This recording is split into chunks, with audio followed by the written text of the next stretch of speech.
বাচ্চাদের টিফিনের জন্য কিংবা বিকালের চায়ের সাথে এই চিকেন বানটা খেতে কিন্তু দারুণ লাগে। একদম ঘরে থাকা উপকরণ দিয়ে দোকানের মতো পারফেক্ট এই চিকেন বান তৈরি করে দেখাবো। আশা করি ভালো লাগবে, রেসিপিটা দেখে শিখে নিতে পারেন।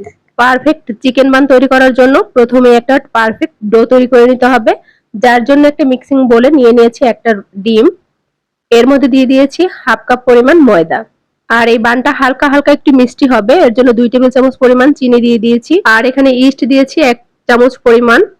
আর 1 টেবিল চামচ পরিমাণ দিয়েছি রান্নার যে রেগুলার তেল সেটা। এখন অল্প অল্প পানি দিয়ে আমি ডো তৈরি করে নিব। এখানে আমার প্রায় হাফ কাপের থেকে একটু কম পানি লেগেছে। খুব ভালো করে মথে একটা মসৃণ ডো তৈরি করে নিতে হবে। ডোটা মাখা হয়ে গেলে আমি একটা বোর্ডের উপরে নিয়ে নিব এবং বেশ কিছুক্ষণ এটাকে মথে নিব। আর দেখতেই পাচ্ছেন আমি কিভাবে এটাকে মথে নিচ্ছি। আমি প্রায় 5 মিনিটের মতো এই ডোটাকে মেখে নিয়েছি। এখন সামান্য একটু তেল দিয়ে দেব বাটিতে, এরপর বাটিতে এটাকে রেখে দেব এবং রেস্টে রেখে দেব 1 ঘন্টার জন্য।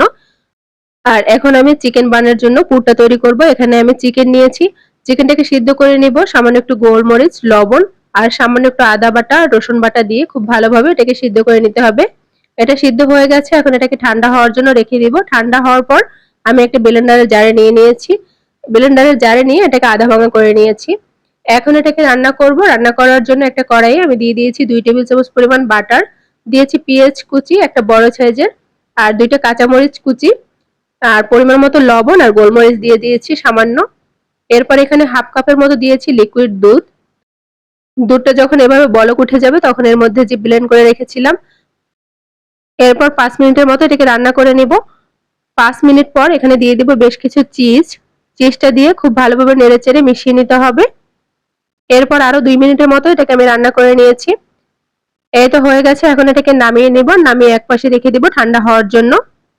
আর এখন আমি চিকেন বানটা তৈরি করব। এখানে যে ডোটা রেডি করে রেখেছিলাম সেটা কিন্তু 1 ঘন্টা রেস্টে রাখা হয়ে গেছে। আর এটা কিন্তু বেশ ফুলে উঠেছে। এখন এটাকে চেপে চেপে এর মধ্যে থেকে সমস্ত বাতাসটা বের করে নিতে হবে এবং আরো 5 মিনিটের মতো এটাকে মথে নিতে হবে। এরপর যে কয়টা বান তৈরি করব সমানভাবে সেই কয় পিস করে নিতে হবে। আর সবগুলোকে আমি এভাবে সমান গোল করে নিয়েছি। এখন একটা দিয়ে আমি বান তৈরি করে দেখাবো। প্রথমে এগুলোকে একটু বেলে নিতে হবে, তবে অনেক বেশি পাতলা করা যাবে না, একটু মোটাই থাকবে। এরপরে এর মধ্যে পুরটা দিয়ে দিতে হবে।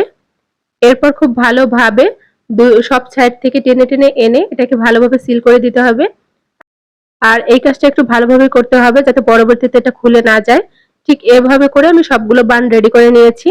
এখন এই বানের উপরে কিছুটা ডিমের কুসুম ব্রাশ করে দিয়েছি আর কিছু সাদা তিল দিয়ে 20 মিনিটের জন্য এটাকে ওভেনে বেক করে নেব। আর এটা কিন্তু চুলাতেও বেক করা যাবে। এই তো হয়ে গেছে, আর দেখতেই পাচ্ছেন কতটা পারফেক্ট হয়েছে। আর এটা কিন্তু যথেষ্ট পরিমাণ ফুলেছে আর ভিতরটাও কিন্তু অনেক সুন্দর হয়েছে, প্রথমেই কিন্তু দেখিয়েছি। আশা করি ভালো লেগেছে। সবাই ভালো থাকবেন। আল্লাহ হাফেজ।